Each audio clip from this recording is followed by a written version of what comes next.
చాలు చాలా కష్టాలుంటాయి. But okay. నేనైతే ఎదుర్కోలేదు. ఓకే. అయితే ఈ మధ్య కాలంలో చాలామంది ట్రాన్స్‌జెండర్స్ మ్యారేజ్ కూడా చేసుకుంటున్నారు. Yes. One of the example 'Ankita Roy' 'Ankita Raj.' వాళ్ళు యాహ్! సో, దాని మీద మీ ఒపీనియన్ ఏంటి? సో, దీని మీద నా ఒపీనియన్ అంటే నూటికో, కోటికో ఒక అబ్బాయి పెళ్లి చేసుకున్నారు కదా! అని అందరూ ఒకేలా ఉండరు కదా! హ్మ్. మాక్సిమం ఒక ట్రాన్స్ వుమెన్ దగ్గరికి వచ్చారంటే వాళ్ళు ఎక్స్‌పెక్ట్ చేసేది lust hmm. Or money. Hmm. ఈ రెండింటికి తప్ప వేరే ఎక్స్‌పెక్టేషన్ ఏది ఉండదు అబ్బాయిలకు. హ్మ్. సో, ఇది మా ట్రాన్స్ వుమెన్స్ తెలిసి తెలిసి లోయలో పడుతూ ఉంటారు. మరెందుకు మరంత తెలుసు కూడా? మా కమ్యూనిటీ వల్ల బ్రెయిన్ చాలా సున్నితంగా ఉంటుంది. హ్మ్. అంటే ఇప్పుడు స్త్రీలుంటారు. స్త్రీలు చాలా నిదానంగా, హ్మ్. చాలా సున్నితమైన మనసు కలిగి ఉంటారంటారు కదా! హ్మ్. వాళ్ళకన్నా 1000 రెట్లు సున్నితంగా మేముంటాం. హ్మ్. ఇప్పుడు ప్రేమ అనగాన అమ్మాయిలు ఆలోచిస్తారు చెయ్యాలా వద్దా అని. మేము గుడ్డిగా నమ్మేసే గొర్రెలం. హ్మ్. కసాయివాడు గొర్రెని చంపేస్తున్నా సరే, ఆ మనిషిని గొర్రె నమ్ముతుంది కదా! మేము హ్మ్. కూడా అంతే. ఓకే. మీరెవరినైనా లవ్ చేసారా ఇప్పటి వరకు? మీకేమైనా ప్రపోజల్స్ వచ్చాయా? ప్రపోజల్స్ అంటే నాకు తెలిసి నాకు ప్రపోజ్ చేయలే. ఓకే.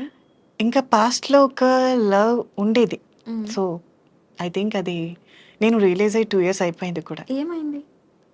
సో, నాది ఎప్పుడు వన్ సైడ్ లవ్వే. హ్మ్. నేను ఎవరిని లవ్ చేసినా తనతో చెప్పాలి అనుకోను. హ్మ్. మేబీ తను నెగ్లెక్ట్ చేస్తే, ఒకవేళ ఇగ్నోర్ చేస్తే, నేను ఆ ఫీల్‌ని భరించలేను. ఓకే. అదే వన్ సైడ్ లవ్ అనుకో, తనని మళ్ళీ మళ్ళీ చూడొచ్చు, మళ్ళీ మళ్ళీ కలవచ్చు, హ్మ్. మళ్ళీ మళ్ళీ మాట్లాడొచ్చు అనే ఆలోచన ఉంటుంది. హ్మ్. సో, అది ఇంకా ఎక్కువ రెట్టింపు ప్రేమనిస్తుంది. హ్మ్. సో, నాకది ఇష్టం. ఓకే. ఒకవేళ తను నా లవ్‌ని యాక్సెప్ట్ చేసేస్తే హ్మ్. గొడవలు పట్టాలు, హ్మ్. చీదరించుకోవడాలు, నెగ్లెక్ట్ చేయడాలు హ్మ్. ఇవన్నీ నాకొద్దు. ఓకే. So, okay. ఇప్పటి వరకు మాట్లాడాం కాబట్టి ఒక సాంగ్ తీసుకొని దాని తర్వాత మళ్ళీ కంటిన్యూ చేద్దాం. ఓకే. సో, ఎవరైనా ఈ సాంగ్ వింటే కొంచెం గుండె గట్టిగా ఉంచుకోండి. ఓకే. నేను సాంగ్ అంటే కొంచెం ఏదైనా మీరే ఒక హింట్ ఇవ్వండి. మీ ఫేవరెట్ సాంగ్ ఏంటి? ఈ అలా సడెన్‌గా అడిగితేనే అసలు గుర్తురావు. నా బట్ పరిస్థితి కూడా సేమ్. బట్ ఏదోకటి మీకు నచ్చిన song, favourite song. Favourite song 'కమ్మని ప్రేమ లేఖలే' సాంగ్. అది జస్ట్ ఒక చిన్న లిరిక్ మాత్రమే వచ్చు. ఒక 2 మీకొచ్చిన సాంగే పాడండి అయితే. ఓకే. ఎప్పుడు ఇన్‌స్టాగ్రామ్‌లో పాటలు పాడలేదా? పాడుతూనే ఉంటా. అదే అందుకే జనాలు మీ వాయిస్‌ని చాలా తక్కువ వింటున్నారు. ఎందుకంటే మీరెక్కువ ఈ డబ్బింగ్ రీల్స్ చేస్తున్నారు. వాయిస్ తక్కువ చూపిస్తున్నారు. బట్ వాళ్ళకేంటంటే మీ వాయిస్ యాహ్! ఎక్కువ వినాలనుంది. సో, అందుకనేసి ఇప్పుడన్నా పాడండి. ఓకే. సో, కన్నులదా ఆశలదా బుగ్గలదా ముద్దులదా పెనవేసుకున్న పెద నువ్వు కోరుకున్న సొగసులదా మదిలో మెదిలే వలపుల మొలక నాలో ప్రాణం నీవే కదా అలలా కదిలే వలపుల చిలక అందని అందం నీవే కదా. మీ వాయిస్ పాడినప్పుడు ఒక వాయిస్ వస్తుంది. మాట్లాడినప్పుడు ఒక వాయిస్ వస్తుంది. నేను సాంగ్ పాడేటప్పుడు కూడా చేంజ్ చేయగలను. ఓకే. ఇప్పుడు ఇది ఇలా ఉందా? ఇంకా ఏదైనా హస్కీ వాయిస్‌లో కూడా నేను సాంగ్‌ని ట్రై చేయొచ్చు. ఓకే. ఎలా అంటే జడివాన ఈ ప్రియ నన్నే చేరుకోమా శృతి మించుతోంది దాహం ఒక పాన్పుపై పవళిద్దాం. ఈ వాయిస్ ఇలా ఉంది కదా! హ్మ్. ఇది స్మూత్‌గా పాడాలంటే జడివాన ఈ ప్రియ నన్నే చేరుకోమా శృతి మించుతోంది దాహం ఒక పాన్పుపై పవళిద్దాం. వాహ్! చాలా టాలెంట్స్ ఉన్నాయి మీకు వాయిస్‌లో. సో, అలా. ఓకే. ఏదైనా డబ్బింగ్ ఏమైనా ట్రై చేసారా? లేదు. సో, ఈ మధ్య కాలంలో అడుగుతున్నారు. ఓకే. సో, మేబీ గట్టిగా ఆఫర్ ఏమైనా వస్తే చేస్తా. సమంత గారికి ఒకవేళ సమంత గారికి డబ్బింగ్ చెప్పే అవకాశం వస్తే? ఫస్ట్ మా చిన్మయి గారు బిజీగా లేకపోతే ఓకే. మేబీ ఈ సామ్ వాయిస్ ఉంటారు కదా! హ్మ్. నిజానికి చిన్మయి గారి వాయిస్. హ్మ్. ఒకవేళ చిన్మయి గారు బిజీ షెడ్యూల్‌లో ఉండి, హ్మ్. సామ్ గారికి వాయిస్ ఇవ్వలేకపోతే, హ్మ్. ఆ ఆపర్చునిటీ నాకొస్తే చేస్తా. ఆ! వావ్! మరేమైనా ట్రై చేసారా చిన్మయి గారికి టెక్స్ట్ చేయడం కానీ అలా ఏమైనా? నో చేయలా. ఇన్‌స్టాగ్రామ్‌లో ఫాలోవర్స్ కూడా ఉన్నారు కాబట్టి మీకు. చేయలేదు ఇంకా. ఓకే. అంటే ఇప్పుడు డౌట్ ఏంటంటే ట్రాన్స్‌జెండర్స్ చనిపోయినప్పుడు వాళ్ళకి అంత్యక్రియలు అనేది ఒక డిఫరెంట్ హ్మ్. ప్రాసెస్ ఫాలో అవుతుంటారు అనేసి అంటారు. యెస్. అదేంటి? సో, ఒకప్పటి కాలంలో ఎలా అంటే అర్ధరాత్రి తీసుకెళ్ళటం, చెప్పులతో కొట్టి తీసుకువెళ్ళటం, చెప్పులతో పురుషులెవరు కొట్టి చూడకుండా తీసుకువెళ్తారా? తీసుకెళ్ళటం అని చెప్పేవారు. హ్మ్. సో, నేను వచ్చి కమ్యూనిటీలోకొచ్చిన తర్వాత నేను కూడా అడిగా. హ్మ్. అడిగిన తర్వాత ఇది ఏమో పూర్వం రాజుల కాలంలో ఉండేదేమో, హ్మ్. ప్రస్తుతానికైతే అలా ఏం లేదు. హ్మ్. నార్మల్ జనాలకి ఎలానో మనకు కూడా అలానే అని చెప్పారు. ఓకే. సో, అప్పుడు కూడా ఎందుకలా చేసేవారు అంటే, ఏ విధంగా ఉండేదప్పుడు?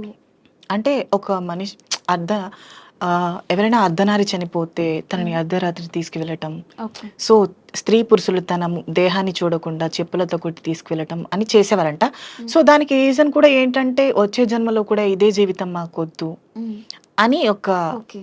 అయితే ఇలా అడగొచ్చా? లేదా అని తెలీదు. బట్ ట్రాన్స్‌జెండర్స్ అనగానే వాళ్ళకి మెయిన్ సోర్స్ ఆఫ్ ఇన్‌కమ్ 2 ఉంటాయి. ఒకటి బెగ్గింగ్ మనం ఆల్రెడీ యాహ్! మాట్లాడుకున్నాం. ఇంకొకటి వర్క్స్ చేస్తుంటారు ఆ యాహ్! విధంగా అనేసి.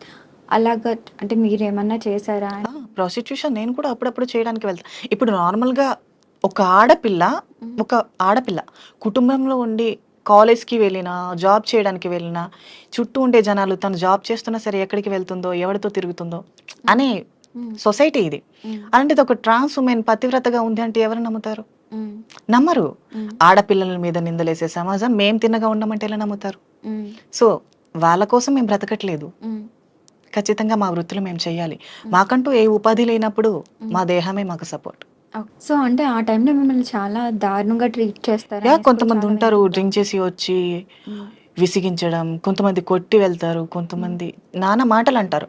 హ్మ్. అవన్నీ పట్టించుకుంటూ ఉంటే మేము ముందుకు ఎప్పటికీ వెళ్ళలేం. మీరెప్పుడన్నా ఎవరితో అయినా బాగా అంటే హర్ట్ అయిన సిట్యుయేషన్ కానీ, మిమ్మల్ని బాగా ఇబ్బంది పెట్టినది ఏదన్నా ఉందా? డైలీ జరుగుతూనే ఉంటాయి. హ్మ్. డైలీ అంటే నేను వెళ్ళను కాబట్టి ఓకే. నా ఫ్రెండ్స్ వెళ్తూ ఉంటారు. హ్మ్. నేను చూస్తూ ఉంటా. అక్క ఇలా జరిగింది. ఈ అబ్బాయి ఇలా చేశాడు. హ్మ్. రీసెంట్‌గా ఒకరు వచ్చి నా ఫ్రెండ్ నేను తనని మీట్ అవ్వను అని చెప్తే హ్మ్. బలవంతం చేయబోయి తను ఒప్పుకోకపోతే కొట్టి వెళ్ళాడంట. Oh my God! ఇలా ఉంటుంది. కానీ ఇవన్నీ తెలిసి కూడా మరి ఎందుకు అదే పని చేస్తూ ఉంటారు? తప్పదు. సో, మాకంటూ ఉపాధి లేదు. హ్మ్. మాకు బ్రతికే అవకాశాలు చాలా తక్కువ. హ్మ్. మా జీవితం మీద మేమే ఆధారపడి బ్రతకాలి. హ్మ్. ఒకవేళ మా ఇంట్లో వాళ్ళు ఒప్పుకుంటే వాళ్ళని పోషించడానికైనా మేము ఆ పని చేయాలి. హ్మ్. మేబీ వాళ్ళు కూడా చేయమని చెప్పరు. హ్మ్. సో, వాళ్ళు బావుండాలి అంటే మేము మా దేహాన్ని అమ్ముకోవాలి. హ్మ్. ఆర్ ఇతర ఇతర వృత్తులు చేయాలి. హ్మ్. సో, మాకది కొంచెం కంఫర్టబుల్‌గా ఉంటుంది కాబట్టి మేము దాన్ని ఎన్నుకుని ఉంటాం. హ్మ్. అక్కడ కూడా కష్టాలుంటాయి. హ్మ్. బట్ తప్పదు. అవును. ఎదుర్కోవాలి. అవును. బట్ ఇప్పుడంటే మీ దగ్గరికి డైరెక్ట్‌గా రావడం అనేది ఉండదు కదా! ఎవరైనా సరే రోడ్ సైడ్ నిల్చోవాలి యాహ్! అట్లా వస్తారప్పుడు. హ్మ్. సో, మీరు అంటే నిల్చుంటారు కదా! యాహ్! డెఫినెట్ ఏ నేను టైమ్స్‌లో ఉంటారు అని? నేను వెళ్తూ ఉంటా. 12కి వెళ్ళి 3:00కి వచ్చేస్తూ ఉంటా. నైటే మీకు యాహ్! ఓన్లీ ఎక్కువ. నైటే. సో, అంటే మిమ్మల్ని ఏ విధంగా మాట్లాడతారు దగ్గరికొచ్చి? ఎట్లా ఉంటది మీకు? వస్తారు. రేట్ ఎంత? ఎంతకొస్తావు? హ్మ్. ఏమేం చేస్తావు? ఇలా మాట్లాడతారు. హ్మ్. సో, వాటిని మనం కొంచెం సర్దుకుపోయి సమాధానం చెప్పాలి. ఓకే. సో, అంటే మీకేమనిపిస్తుంది? అంటే ఇప్పుడు అందరితో ఈక్వల్‌గా ఉండాలి అంటే, సో, ఏ ఏ గుర్తింపు మీకు లభిస్తే మీరందరితో ఈక్వల్‌గా ఉండగలరు? ఇప్పుడు మెన్ ఎలాగో, విమెన్ ఎలాగో, ట్రాన్స్ కూడా అలానే. యాహ్! అలా. సో, దీనికి రీజన్ ఏంటంటే గవర్నమెంట్ ఫస్ట్ ఆఫ్ ఆల్ ఒక రూల్‌ని తీసుకురావాలి. హ్మ్. మాకు కూడా స్పెషల్ కేటగరీస్ ఇవ్వాలి. జాబ్స్ ఇప్పుడు రీసెంట్‌గా రేవంత్ రెడ్డి గారు కూడా హ్మ్. ట్రాఫిక్ వాలంటీర్స్‌గా నియమిస్తున్నారని అనౌన్స్ చేశారు. ఓకే. మేబీ అలాంటి అవకాశాలు మాకు కూడా వచ్చి ఇది హ్మ్. ఒక అంటే ఒక ముఖ్యమంత్రి వచ్చి జస్ట్ ఇలా తను వెళ్ళిపోయిన తర్వాత ఈ జాబ్స్ తీసేయడం హ్మ్. అలా కాకుండా ఇది ఖచ్చితంగా ఇది ఫిక్స్ అయ్యి ఉండేటట్టు హ్మ్. ఒక జీవో పాస్ చేస్తే బెటర్ అనేది నా ఫీలింగ్. So, okay. అప్పుడు ఒక ట్రాన్స్ వుమెన్ కూడా సొసైటీలో అందరితో కలిసి జాబ్ చేస్తుంది కాబట్టి ఈక్వల్ రైట్స్ వస్తాయి. హ్మ్. అంటే జాబ్ ఇప్పుడు మీ దగ్గర సరైన ఎడ్యుకేషన్ అది ఉందంటే జాబ్ ఇవ్వకుండా ఉండటానికి ఏముండదు కదా! ఎవరో ఇద్దరు, ముగ్గురు నెగ్లెక్ట్ చేసినా ఫోర్త్ పర్సన్ అయినా డెఫినెట్‌గా జాబ్ సో, ఇస్తారు. అలా అనుకుంటే ట్రాన్స్‌జెండర్స్‌లో చాలా మంది వెల్ ఎడ్యుకేటెడ్స్ ఉన్నారు. ఓకే. సో, వాళ్ళెవ్వరు జాబ్ చేయకుండా ఎందుకు ఇదే వృత్తిలో ఉన్నారింకా? అదే నా సో, ప్రశ్న. దీనికి రీజన్ ఏంటంటే సరైన గవర్నమెంట్ లేదు. హ్మ్. అవకాశాలు ఇస్తామని అంటారు. హ్మ్. బట్ ట్రాన్స్‌జెండర్‌ని చూసిన వెంటనే చిన్న చూపు. ఓకే. చేయగలదా? హ్మ్. ఇలా మాట్లాడతారు. ఇంక వాళ్ళ మాటలకి జాబ్ చేసే థాట్ కూడా రాదు. ఓకే. కానీ మీరైతే ట్రై చేయలేదు కదా! మరి మీరెలా యాహ్! చెప్పగలరు అసలు? నేను ట్రై చేశా ఆల్రెడీ. హ్మ్. కాస్మెటిక్స్‌లో ఇక్కడికి హైదరాబాద్ నేను వచ్చాక చేంజ్ అయిన తర్వాత కూడా. హ్మ్. సో, ట్రాన్స్‌జెండర్‌గా ఐ థింక్ నేను యాంకర్‌గా కూడా ట్రై చేద్దామని అనుకున్నా. ఓకే. మళ్ళీ నా ఒపీనియన్ ఏంటంటే మళ్ళీ అంటే లాస్ట్ ఒకసారి ట్రై చేసినప్పుడు హ్మ్. ట్రాన్స్‌జెండరా అని అడిగారు కదా! మళ్ళీ ఇలానే అంటారేమో, మళ్ళీ బాధపడాలా? సో అడిగారా అలా? మాటి మాటికి బాధపడడం కష్టం అనిపిస్తుంది కదా, ఉమ్, సో అందుకని ఆగిపోయా. ఓకే. మీరంటే ఇప్పుడు మీరుండే లొకాలిటీస్ ఎలా ఉంటాయి అంటే అందరితో పాటుగానే ఉంటారా? యా మీరు ఇందాక మీకంటూ ఒక అమ్మాయి ఉంటారు. ఆమె మీ అందరిని చూసుకుంటారు యా అంటారు కదా! సో, మీరందరూ ఒకటే ప్లేస్‌లో ఉంటారా? సో ఒకప్పుడు అలా, ఇప్పుడు నేను సపరేట్గానే ఉంటా. 2 ఓకే. బిహెచ్కే ఫ్లాట్ తీసుకున్నాం, ఓకే. నేను నా ఫ్రెండ్స్తో కలిసి ఉంటా. హ్మ్. సో నాకు ఏమైనా ప్రాబ్లం వస్తే ఆవిడకి ఒక మాట చెప్తే తను హ్యాండిల్ చేస్తుంది. ఓకే. ఇప్పుడు బెగ్గింగ్ చేసినప్పుడు కానీ, యా లేదా సెక్స్ వర్క్స్ చేసినప్పుడు కానీ వచ్చే మనీని మీతోనే ఉంచుకుంటారా? అది స్ప్లిట్ చేయడం యా ఏమైనా లేదా? మాతోనే ఉంచుకుంటా. మమ్మల్ని చూసుకున్నందుకు ఇప్పుడు మేము హెల్తీగా ఉన్నాము ఓకే. హ్మ్. మమ్మల్ని చూసుకుని వాళ్ళు వృద్ధాప్యం అయ్యాక వాళ్ళని చూసుకోవడానికి ఎవరు ఉండరు. హ్మ్. సో కాబట్టి ఆ టైంలో మేము వాళ్ళని చూసుకుంటాం. ఓకే. అంటే ఒక అండర్‌స్టాండింగ్ యెస్. ఉంటుందన్నమాట. ఇప్పుడు పిల్లలుగా మమ్మల్ని వాళ్ళెలా చూసుకున్నారో, వాళ్ళు వృద్ధాప్యంలోకి వచ్చాక వాళ్ళే మాకు పిల్లలు. ఓకే. అంటే ఇంత మనీ ఇవ్వాలి మంత్లీ అలా ఏమైనా అలా ఉంటుందా? ఏం ఉండదు. హ్మ్. వాళ్ళకి మేము ప్రేమతో ఇచ్చేదే తీసుకుంటారు. హ్మ్. వాళ్ళు ఫోర్స్ చేసి అడగడం అలా ఏం ఉండదు. ఓకే. కానీ ఈ ఆపరేషన్ చేయడానికి ఏవైతే 5, 6 లాక్స్ అవుతాయో, yeah! Most of the mens ఎవరైతే వుమెన్‌గా టర్న్ అయ్యి వస్తారో అన్నీ కోల్పోయి బయటకొచ్చిన వాళ్ళే ఉంటారు. యెస్. సో, వాళ్ళకి ఫస్ట్ ఉండటానికి ఏది ప్లేస్ కానీ, ఫుడ్ కానీ యాహ్! దొరకదు. వీళ్ళు చేరదీసి ఫుడ్ హ్మ్. పెట్టడం, ప్లేస్ ఇవ్వడం చేస్తారు. మరి లక్షల డబ్బులు ఎలా వస్తాయి అంత సడెన్‌గా? ఇప్పుడు మేము బెగ్గింగ్‌కి చేస్తాం అండ్ ప్రాస్టిట్యూషన్ చేస్తాం. హ్మ్. గృహ ప్రవేశాలకి వెళ్తాం. హ్మ్. సో, ఆ మనీని సేవ్ చేసి వాళ్ళ చేతిలో పెడితే వాళ్ళే చూసుకుంటారు. ఓకే. అంటే రిమైనింగ్ సో, వాళ్ళు ఒక వేయడం అలా ఒక ఏమన్నా ఒక ఉంటుందా? మెన్ ట్రాన్స్ వుమెన్‌గా మారాలి అంటే ఐ థింక్ 1 ½ ఆర్ 2 ఇయర్స్ పడుతుంది. హ్మ్. అండ్ అంత మనీ సేవ్ చేయాలి అనుకుంటే. హ్మ్. వచ్చిన వెంటనే ఎవరు అయిపోరు. హ్మ్. కాబట్టి కొంచెం టైం తీసుకుంటాం. ఓకే. పైగా డాక్టర్ కన్సల్టేషన్‌లో కూడా ఉండాలి. హ్మ్. సో, తను అబ్జర్వేషన్ చేస్తారు. హ్మ్. అలా. ఓకే. సో, మీరు ఇలా మారి ఎన్ని ఇయర్స్ అయింది? నాకు 3 ఇయర్స్ ఇప్పుడు. 3 ఇయర్స్ అయింది. 3 ఇయర్స్‌లో ఎప్పుడైనా అసలు అలానే ఉంటే బావుండు. ఈ సొసైటీ డిఫరెంట్‌గా ఉన్నారు. మనల్ని అసలు గుర్తించట్లేదు. సో, నేనెప్పుడూ అలా అనుకోలే. ఎందుకంటే నేను మెన్‌గా ఉన్నా సరే, నా బాడీ దానికి సపోర్ట్ చేయదు. ఓకే. లోపల ఫీమేల్ ఫీలింగ్స్ నన్ను ఆపలేవు కదా! హ్మ్. సో, కష్టమైనా, నష్టమైనా ఏదో ఒకటి ఎదుర్కోవాల్సి ఉంటుంది. హ్మ్. కాబట్టి అదేదో ఇలా మారి ఎదుర్కొంటే బెటర్ అనేది నా ఫీలింగ్. ఓకే. ఎప్పుడైనా మీరు అంటే నార్మల్‌గా చెప్తున్నాను. సో, సెపరేట్‌గా మీ హ్మ్. మీ పర్సనల్‌గా ఒక మెన్‌ని ట్రాన్స్‌గా టర్న్ చేయడానికి మీకిష్టం ఉందని అలా ఎప్పుడైనా ప్రయత్నించారా? అట్లా అంటే ప్రయత్నిస్తారా ఎవరైనా ఒక ట్రాన్స్ అంటే ప్యూర్ మెన్‌ని. ప్యూర్ మెన్‌ని? అలా ఏం ఉండదు. ఇప్పుడు ఒక మనిషి ఇప్పుడు నాకిష్టం లేదు. మీరేదైనా ఇలా మారిపో, ఇది చెయ్యి అంటే నేను చేయగలనా? లేదు. నాకిష్టం లేనిది నేను మనసు చంపుకొని చేయలేను. హ్మ్. అలాంటిది ఒక మెన్ తన బాడీని, తన మెయిల్ క్యారెక్టర్‌ని వదిలి ఫీమేల్‌గా మారమంటే ఎలా మారుతారు? హ్మ్. అలా ఏం ఉండదు. ఎవరైతే ఇష్టపూర్వకంగా వస్తారో హ్మ్. వాళ్ళే చేస్తారు అలా. ఓకే. పైగా అది చావు లాంటిది సర్జరీ అనేది. హ్మ్. సో, అంతటి డేంజర్ వర్క్‌ని తను ఎలా తీసుకుంటాడు? హ్మ్. So, okay. ఎవరైతే తెగించి వస్తారో వాళ్ళు ఖచ్చితంగా సక్సెస్ అవుతారు. ఓకే. సో, అయితే నేను ఒక స్టోరీ చెప్తాను. దాని మీద మీ ఒపీనియన్ చెప్పండి. యాహ్! ఓకే. సో, ఇందులో ఏంటంటే ఇలానే అంటే యాస్ ఎ ట్రాన్స్‌జెండర్‌గా మీరు హ్మ్. కన్వర్ట్ అయ్యారు కాబట్టి ఇంకొక ట్రాన్స్‌జెండర్‌కి చెప్పినట్టుగా అనమాట. యాహ్! సో, ఒక అబ్బాయి ఉన్నాడు. ఆ అబ్బాయి ట్రాన్సే. మీరు ఇందాక గే అన్నారు కదా! హ్మ్. కంప్లీట్‌గా మారకపోతే గే. యాహ్! సో, వాళ్ళ ఇంట్లో ప్రెజర్స్ వల్ల ఒక అమ్మాయిని పెళ్లి చేసుకున్నాడు. ఓకే. కానీ తనకి ఆ అమ్మాయి మీద ఫీలింగ్స్ లేవు. హ్మ్. ఈ సిట్యుయేషన్ మీరు ఏ విధంగా చూస్తారు? నిజానికి ఇది మా కమ్యూనిటీలో చాలా వరకు జరిగేది. హ్మ్. So, not one of the person. హ్మ్. సో, ఎలా అంటే ఒకప్పుడు ఆహ్, ఇప్పుడు మెయిల్‌గా ఉన్నామనుకో, ఇప్పుడు మీరు చెప్పారు కదా! ఎందుకిలా మారారు? మారకుండా అలానే ఉంటే బావుండేది అని. హ్మ్. ఒకవేళ నేను ఇలా మారకుండా ఉన్నాననుకో, హ్మ్. అమ్మాయిని పెళ్లి చేసుకో, సంబంధాలు చూడాలా, హ్మ్. ఇలా అన్నీ మాట్లాడతారు. నేను హ్మ్. వాళ్ళతో చెప్పలేను, నా మనసుని చంపుకోలేను. హ్మ్. సో, అలాంటి కొంతమంది ఏంటి ఫ్యామిలీకి భయపడి, హ్మ్. ఫ్యామిలీని వదులుకోలేక అలాంటివి చేస్తారు. సో, కొంతమంది తెగిస్తారు. హ్మ్. ఎందుకు నేను పెళ్లి చేసుకొని ఈ అమ్మాయి లైఫ్‌ని స్పాయిల్ చేయటం. ఇలా ఆలోచించిన వాళ్ళు బయటికొచ్చేస్తారు. హ్మ్. లేదు ఫ్యామిలీ కావాలి, వాళ్ళ మీద భయం ఉండేవాళ్ళు అలానే ఉండిపోయి పెళ్లి చేసుకుంటారు. ఓకే. కానీ మరి ఇలా పెళ్లి చేసుకున్న వాళ్ళ వల్ల ఇంకొకరి లైఫ్ కూడా స్పాయిల్ ఇద్దరికీ అవుతుంది నష్టం. కదా! ఇటు పెళ్లి చేసుకున్న అబ్బాయికి నష్టం, పెళ్లి చేసుకున్న సో, అమ్మాయికి వాళ్ళకి నష్టం. మీరిచ్చే సజెషన్ ఏంటి అని? అలాంటి సో, అబ్బాయిలకి నేను గేస్ చెప్పేది ఏంటంటే, ఇప్పుడు మన మనసు ఎవరి ఆధీనంలో ఉంటుందో, సో, వాళ్ళు అన్నీ జయిస్తారు అంటారు కదా! ఇప్పుడు హ్మ్. మన మనసు మన ఆధీనంలో లేనప్పుడు మనం ఏం చేయలేం. హ్మ్. అది వృధా కూడా. సో, తనకి ఆ ఫీలింగ్ ఉండేటప్పుడు ఆ సంఖ్యలలో ఎందుకు ఉండడం? హ్మ్.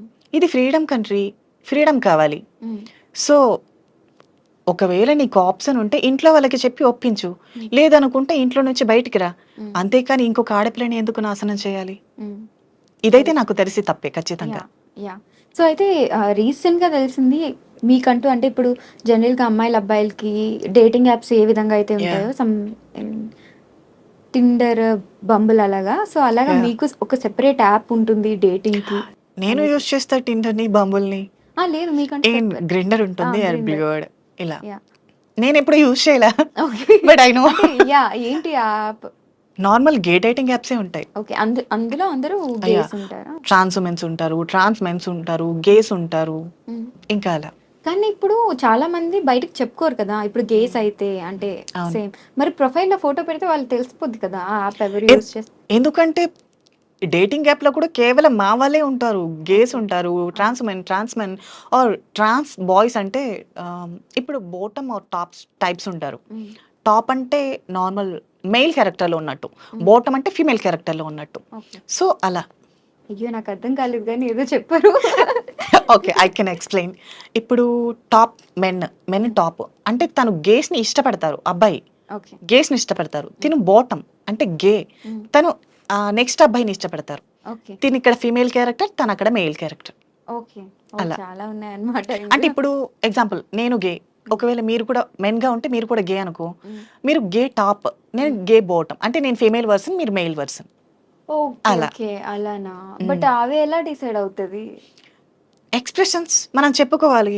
ఓకే. ఓహ్! చాలా ఉన్నాయి ఇప్పుడు ఇందులో నా మనసులో సబ్జెక్ట్. ఉన్న మాట నీతో చెప్పకపోతే ఏది అర్థం కాదు కదా! హ్మ్. సో, హ్మ్. అది కూడా అంతే. ఓకే. సో, ఇందులో చాలా మంది ఫేమస్ అయిన ట్రాన్స్‌జెండర్స్ కూడా ఉన్నారు. ఇందాక యాహ్! మనం అంకిత కానీ ఆర్ లేకపోతే డాక్టర్ అయిన వాళ్ళు కానీ, యాహ్! వాళ్ళతో మీకు పరిచయాలున్నాయా? యాహ్! అంకిత నాకు మమ్మీ అవుతుంది. ఓకే. అండ్ డాక్టర్ ప్రాచి గారున్నారు. అవును. యాహ్! తెలుసు. స్నేహ స్నే అమ్మాయి. స్నేహ మమ్మీ అవుతారు. ఓకే. అండ్ లైలమ్మ గారు దాది అవుతారు. అట్లా ఎట్లా మీరు రిలేషన్స్ చెప్తారు? అత్తమ్మ, అమ్మ, అంటే దాది. ఇప్పుడు మా కమ్యూనిటీలోకొచ్చాక మా ఫ్యామిలీ ఉందనుకో, మా ఫ్యామిలీలో అమ్మ, హ్మ్. అమ్మ వాళ్ళ అమ్మ, అమ్మమ్మ. హ్మ్. సో, ఇప్పుడు నాకు ట్రాన్స్ కమ్యూనిటీలోకొచ్చాక మా గురువు గారు అంటారు కదా! హ్మ్. గురువు గారు అంటే మాకు అత్తయ్య. ఓకే. సో, అత్తయ్య, మమ్మీ కూడా ఉంటారు మాకు. హ్మ్. మమ్మీ ఉంటారు. మా మా గురువుకి గురువు ఉంటారు కదా! తను హ్మ్. నాకు నాని. అంటే నానమ్మ. ఓకే. సో, అలా. మీకు పెళ్లయితే ఏ విధంగా ఉంటుంది? సేమ్ ఇంట్లో వాళ్ళు ఎలానో అలానే. ఓకే. ఆహా! అంటే పెళ్లయ్యే అది ప్రాసెస్ అనేది ఎలా ఉంటుంది?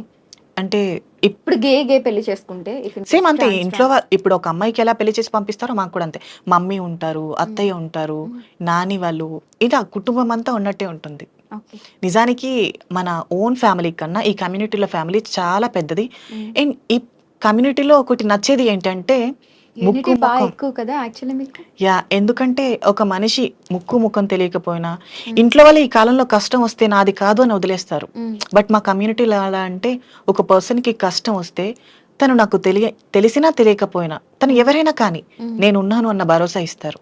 ఓకే. సో, ఇది ఒకటి బావుంటుంది. ఓకే. అండ్ ట్రాన్స్‌జెండర్స్‌లో 11 రోజుల పండుగలు సంథింగ్ సో, ఏవో ఇది నీకు జరుగుతుంటాయి. చెప్పాను కదా! సర్జరీ అయిన తర్వాత 41 డేస్ హ్మ్. ఫస్ట్ 11 డేస్‌కి ఒక స్నానం చేయిస్తారు. ఓకే. దాని తర్వాత 21 డేస్‌కి ఒక స్నానం అంటే చేయిస్తారు. అప్పటి వరకు బాత్ చేయరా? నో. 11 అవునా? డేస్ వరకు చేయనివ్వరు. ఓకే. సో, 11 డేస్‌కి ఒకసారి స్నానం, తర్వాత 21 డే, తర్వాత 41 డే. 3 మంగళ స్నానాలు. ఓకే. మంగళ స్నానాలన్నీ అయిపోయాక అంటే ఆ 41 డేస్‌లో 3 టైమ్సే బాత్ యాహ్! చేస్తారు. ఓకే. సో, దాని తర్వాత పూర్తిగా మేము స్త్రీగా మారినట్టు అర్థం. హ్మ్. 41 డే ఇంకా హ్మ్. నైట్ అమ్మవారికి పూజ చేసి, హ్మ్. అప్పటి వరకు అద్దం చూడటం అద్దం కూడా చూడనివ్వరు. అద్దం కూడా చూడకూడదా? మా మొహాన్ని పొరపాటున మేము చూస్తే? నో. అలా లేదు. ఓకే. మా సర్జరీ అమ్మవారి మొహం చూసాక మేము మా మొహాన్ని చూసుకోవాలి. హ్మ్. అది కూడా ఎలా అంటే అమ్మవారి రూపం మాకు రావాలి ఓకే. అని. ఓకే. అంటే అసలు ఫోను యూజ్ చేయకూడదు, టీవీ చూడకూడదు మరి బోర్ కొట్టదా? తప్పదు. ఓకే. సో, ఫైనల్‌గా మీరు సొసైటీకి ఏం మెసేజ్ ఇవ్వాలనుకుంటున్నారు? అండ్ ఏం చెప్పాలనుకుంటున్నారు? ఆర్ గవర్నమెంట్‌కి? సో, నేను చెప్పాలనుకున్నది ఏంటంటే, ఇప్పుడు మేము ట్రాన్స్ వుమెన్స్ అంటే మేము కూడా స్త్రీల కిందకే వస్తాం. ఈ కాలంలో జరిగే చాలా అఘోరమైన అఘాయిత్యాలు స్త్రీల మీద జరుగుతున్నాయి. హ్మ్. సో, ఈ దాడులన్నీ మన భారతదేశంలోనే ఎందుకు జరుగుతున్నాయి అంటే, సరైన గవర్నమెంట్ లేదు, సరైన పొలిటీషియన్స్ లేరు అనేది నా ఒపీనియన్. హ్మ్. కాబట్టి ఇండియాని కొంచెం డెవలప్ చేసి, సరైన చట్టాలు తీసుకొచ్చి, ఆడపిల్లల జీవితాలు నాశనం కాకుండా చూసుకుంటారనేది నా విన్నపం. హ్మ్. సో, ఎవరైతే ఈ గవర్నమెంట్‌ని ముందుకు తీసుకెళ్తున్నారో ఖచ్చితంగా ఆడపిల్లల బాధ్యతల కోసం, వారి కష్ట నష్టాల కోసం, వారి మీద జరిగే దాడుల కోసం సరైన చట్టాన్ని తీసుకురావాలనేది నా ఒపీనియన్. ఓకే. ఫైనల్‌గా ఒక డైలాగ్‌తో ఎండ్ చేసేద్దాం. మీకు నచ్చిన డైలాగ్. ఓకే. 'సీతారామం' డైలాగ్ బాగా ఫేమస్ అయినట్టుంది కదా? చ మర్చిపోయా. నాకు బయట ఫ్యాన్స్ కూడా ఎక్కువగా అబ్బాయిలు కాదు, అమ్మాయిలే. ఓ బయటికెళ్తే చాలు మీరు శామ్ కదా, శామ్ కదా, శామ్ కదా, అమ్మాయిల ఫాలోయింగ్ ఎక్కువ అయిపోయింది. ఇప్పుడు అరిక నైని అని తీసేసి అరిక శామ్ అని పెట్టేసుకుంటే అయిపోతుంది. సో సరే, అమ్మాయిలు కూడా చాలా వరకు సీతారామం డైలాగే అడిగారు ఎక్కువగా. ఇంతవరకు నేను చెప్పాలి అది సరిగ్గా ఎప్పుడు. మేబీ ఈ ఇంటర్వ్యూలో చెప్పేద్దాం. ఓకే. ఓకే. ఏమయ్యా రావయ్యా, నువ్వు రావడం లేదని మా బెరడు కూడా బెంగ పెట్టుకుంది. దాంతో పువ్వులు పూయడమే మానేసింది. ఆ వంకతో సీతాకోక చిలుకలు రావడమే మానేశాయి.